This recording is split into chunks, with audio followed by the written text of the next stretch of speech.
Assalamu alaikum warahmatullahi ta'ala wabarakatuh. Jama'a barkamu da warhaka, barkamu sake saduwa. A daidai wannan bidiyon ni na ku Usama Musa Imam.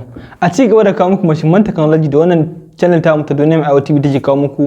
Muka ga ya dace da mu zakulo iyawan mata mashimman technology da zai sauke musu ayyukan su na yau da kullum. Amma kafin mu shiga cikin wannan bidiyon muna so da ku ajiye mana technology da ya burge ku a comment section. Idan kuna kallon bidiyon namu a shafinmu na Facebook, kada ku manta da mana follow sannan ku liking da share domin wasu amfana. Idan kuma kuna kallon mu na YouTube, kada ku manta da mana liking da subscribe sannan ku danna alamar ƙararrawa ta yadda da zarar muka sabon shirye-shirye za a sanar da ku. Technology mu na farko shine Smart Pasta Maker Machine, wato injin taliya. Wannan wani inji ne mai mamaki wanda tabbatar da zai burge ku.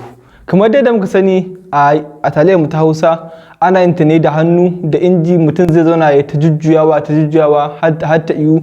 To wannan injin zai sauke muku aiki ne ta yadda da kwaba taliyar da yin taliyar duka a lokaci da zaka zuba ne asalin garin fulawar ka, sannan sai ka zuba mata ruwa daidai yadda ya kamata. A lokacin shi zai kwaba maka fulawar sannan kuma ya maka taliyar ta duk a lokaci ɗaya.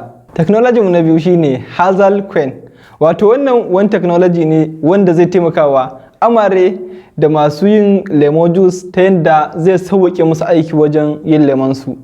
Idan za ka yi lemon juice ko na abarba ko na ayaba, to wannan za ka ɗauki misali idan lemon su kutum za ka jefa shi zai markaɗa maka fitar maka shi da ruwansa daban ɓawon daban, ko da ayaba ce ko da abarba ce ko ma da wannan abu ne wanda ake lemon sa zai markaɗa maka shi. Technology mu na uku shine electric opener.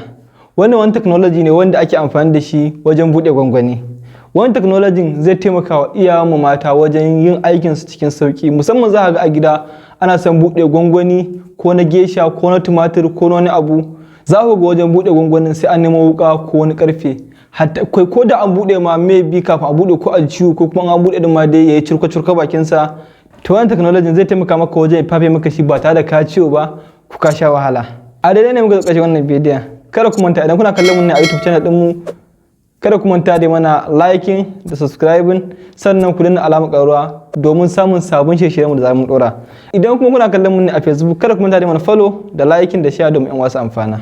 Mun gode.